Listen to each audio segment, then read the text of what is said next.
Workaholic. Jumpa lagi dalam podcast JNF bersama saya Febiola Kawatu dan partner saya Juan Pangalila. Iya, jadi Kak Juan, sekarang kita akan mengangkat topik yang sangat menarik, sangat relate nih dengan para worker, para pekerja di luar sana. Juga termasuk kita berdua ya, karena betul. Bisa dikatakan kita adalah bagian dari suatu perusahaan swasta juga kan? Iya, perusahaan swasta. Berarti budak korporat juga. Oh, Budak korporat itu ya istilah zaman sekarang. iya, anak Gen Z, anak milenial ya. Oke, intermezzo tanpa berlama-lama kita langsung akan mengupas nih apa saja yang berbau-bau kompensasi. Oke. Topik kita jadi tadi udah dikasih clue ya tentang kompensasi nih guys. Jadi kita akan sharing juga di part terakhir tentang kompensasi di perusahaan kita masing-masing ya.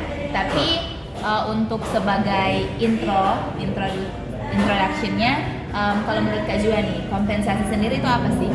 Oke, jadi pertama-tama kalau menurut saya kompensasi itu merupakan suatu bentuk imbalan terhadap hasil kerja yang kita lakukan di tempat kita bekerja. Oh iya, jadi kayak balas jasa gitu ya. Ya. Jadi kalau misalkan bahasa kerennya tuh take and give ya. Jadi bukan cuma dari karyawan aja yang harus memberikan effort, tapi dari perusahaan juga harus menghargai effort itu ya. Betul. Dengan memberikan kompensasi yang sesuai dengan kerja yang kita lakukan tentunya. Iya, harus balance ya. Jangan jomplang gitu. Iya. Jangan kitanya workload-nya padat, tapi kompensasi yang diberikan rendah. Iya. Itu kan memang sekarang yang banyak kejadian tuh di dunia saat ini, apalagi di Indonesia banyak itu teman-teman saya. Curhat. Bukan yang bersangkutan ya. Bukan saya. Ada teman. Ada case Iya. yang seperti itu Ada ya. case. Oh iya. Berarti kompensasi ini secara tidak langsung atau mungkin sangat-sangat berimbas dan berdampak kepada karyawan. Betul. Selain itu berdampak pada karyawan, itu juga berdampak pada perusahaan. Jadi begini, ketika suatu perusahaan itu memberikan kompensasi yang baik, tentunya itu akan meningkatkan motivasi kerja dari karyawan tersebut. Iya, betul. Ketika motivasi kerja dari karyawan tersebut meningkat, maka secara langsung juga itu meningkatkan performa dari perusahaan tersebut. Iya, benar sekali. Jadi ya seperti itulah, ada efek dominonya, timbal balik timbal balik juga dari kompensasi tersebut. Nah, kalau jenis-jenis kompensasi itu sendiri, kalau menurut Kak Juan apa sih? Saya sempat baca-baca ya. Iya, bukan literatur. saya ya. Iya. Ada beberapa literatur yang saya baca. Saya Iya, kompensasi itu ada dua jenis, kompensasi finansial dan kompensasi non finansial. Iya. Untuk kompensasi finansial, tentunya itu bisa dilihat dari katanya saja finansial. Berarti yang berbau uang ya. Berbau uang, itu gaji, bonus, insentif. Nah, selanjutnya kalau untuk yang non finansial tadi kayak BPJS Ketenagakerjaan, BPJS Kesehatan, atau juga mungkin yang berbau fasilitas-fasilitas kantor kayak rumah dinas, kendaraan dinas. Ya itu jenis-jenisnya ya kan. Kalau dampak kompensasi ini terhadap kinerja karyawan nih Kak. Kalau dari Kak sendiri? Jadi seperti yang saya bilang tadi kan sudah ada. Kompensasi ini berdampak, ada dampak positif sama ada dampak negatif dari kompensasi ini. Kenapa itu ada dua dampak? Karena ketika kompensasi itu bagus dari suatu perusahaan, maka itu akan menghasilkan kinerja dari karyawan yang bagus. Tapi ketika kompensasi itu tidak bagus, maka hasil kerja dari karyawan atau tidak ada motivasi kerja, sehingga berimbas pada perusahaan tersebut. Oh iya. Ya. Kalau dari fun fact yang Feby baca, ternyata kalau yang sama ini dipikirkan itu kompensasi itu hanya sekedar kompensasi dalam bentuk reward, penghargaan atau seperti gaji, insentif, tapi sebenarnya kompensasi itu ternyata ada kompensasi positif sama kompensasi negatif. Kalau yang tadi kita bahas itu semua adalah kompensasi yang positif. Nah, kalau Kak Juan kira-kira pernah tahu nggak sih kalau kompensasi ternyata ada yang negatifnya juga? Oh ya. Kalau kompensasi negatif itu adalah punishment.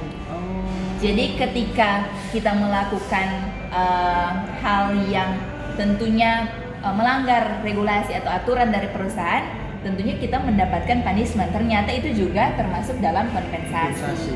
Iya, seperti itu Kak. Nah, kalau misalkan juga nih Kak, kita kan mendengar banyak tuh istilah yang namanya kutu loncat. Iya.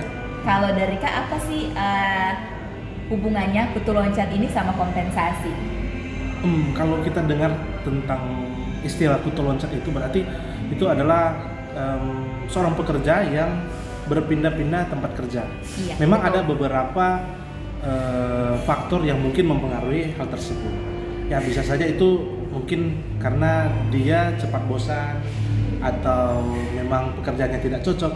Tapi Itu faktor internalnya faktor mungkin internalnya, dari dalam dirinya. dari dalam dirinya. Sekarang Tapi, faktor eksternalnya tuh apa? eksternal atau yang bisa dari luar ya, dari perusahaan itu mungkin dari segi kompensasi yang diberikan kurang baik. Iya, jadi singkatnya tuh ketika kompensasi itu merupakan suatu tolak ukur dari juga turnover dari karyawan ya. Karena ketika semakin tinggi tingkat turnover itu menandakan kompensasi dari perusahaan itu rendah, sehingga menyebabkan banyak karyawan-karyawan yang memilih untuk mencari pekerjaan lain yang tentunya lebih dapat diapresiasi, dihargai. Betul. Gitu sih. Karena balik tentang lagi turnover. itu ke kesejahteraan dari karyawan karyawan tersebut. itu. Ya. Iya betul. Ya, memang kalau kita bicara soal kompensasi ini banyak hal yang bisa kita ulik ya. ulik di sini, ya. Betul. Tapi ya memang kalau kita melihat saja di realitanya sekarang ini, Iya. di Manado itu kita sempat dengar ada beberapa perusahaan ya itu yang bahkan kompensasi non finansialnya yang paling dasar saja itu tidak dipenuhi. Itu yang asuransi BPJS. Oh, Itu ada beberapa perusahaan yang saya tidak mau sebut itu perusahaannya apa, iya, tapi janganlah. Atau bisa tapi disensor kan titit. tapi ya itu jadi bahan pembelajaran lah untuk kita sebagai para pekerja di luar sana untuk bisa lebih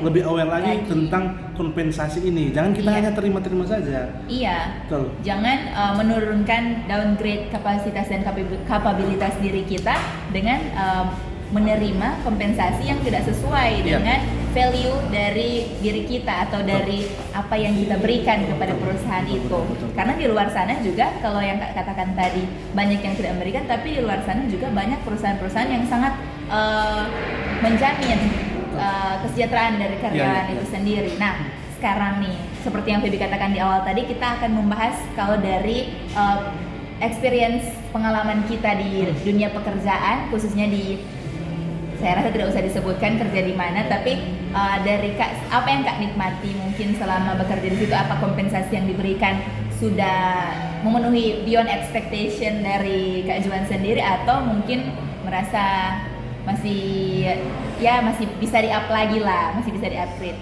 Silakan Kak. Ya kalau saat ini sih memang puji Tuhan saya cukup beruntung berada di perusahaan yang saat ini bekerja dengan baik, digaji juga dengan baik. Tapi yang sangat saya apresiasi itu budaya kerja dari tempat kerja saya ini memang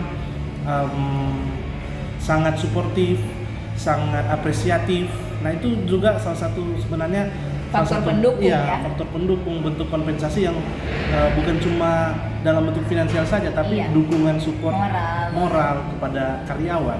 Iya, itu sangat penting. Nah, apalagi juga dengan kompensasi ketika kita bekerja dengan baik mencapai target yang diberikan oleh perusahaan, maka sampai saat ini perusahaan saya masih memberikan kompensasi yang cukup baik, sangat baik malahan kepada saya. Gitu ya. Kalau Feby sendiri gimana di tempat kerja yang sekarang itu gimana untuk saat ini? Iya. Pasti setiap regulasi dari perusahaan itu beda-beda kan Kak. Iya. Kalau dari perusahaan Feby sendiri tuh bersyukurnya sangat-sangat menjamin dari segi kompensasi. Tapi kalau sekarang kan mestinya Feby masih outsourcing ya. Jadi untuk pendapatan ya sesuai dengan aturan pemerintah, yaitu masih mendapatkan UMP atau UMR kalau istilahnya. Nah, tapi kalau untuk yang sudah grade-nya di atas tentunya pasti akan sesuai dan setara dengan kompensasi yang diberikan. Dan kalau dari Kak sendiri mungkin pasti adalah kalau untuk bonus tahunan seperti itu juga sangat menunjang. Ketika adanya pembagian laba dari perusahaan, misalkan profit dari perusahaan melonjak, maka juga kita kena imbasnya nih. Itu sih yang sangat-sangat jadi poin plus lah di perusahaan Feby gitu. Betul.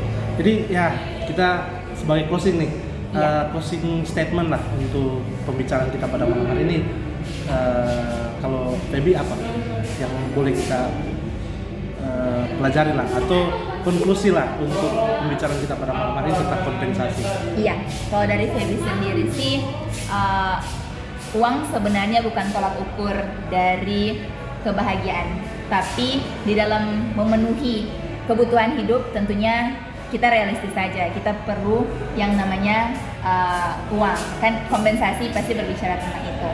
Tapi kembali lagi juga kita sebagai karyawan juga jangan motivasinya hanya kompensasi uang, tapi kita motivasinya juga harus terhadap kerja atau kualitas apa yang bisa kita tawarkan, berikan kepada perusahaan, karena kualitas kerja kita akan beriringan dengan kompensasi yang akan kita dapatkan. Kalau dari Feby itu sih Kak. Kalau dari Kak Johan sendiri? Kalau dari saya sendiri sih sebenarnya sudah dibilang sama Feby, tapi pesan-pesan untuk teman-teman di luar sana yang sedang mencari kerja tentunya bisa melihat kompensasi yang diberikan oleh perusahaan tersebut setidaknya sesuai dengan aturan yang diberikan oleh pemerintah. Jadi itu sih yang bisa kita ulik tentang kompensasi. Iya. Mungkin sampai di sini dulu ya untuk podcast kita di saat ini, dan sampai jumpa di topik-topik selanjutnya. Selamat terakhir pekan. Bye guys. Thank you Thank you semuanya.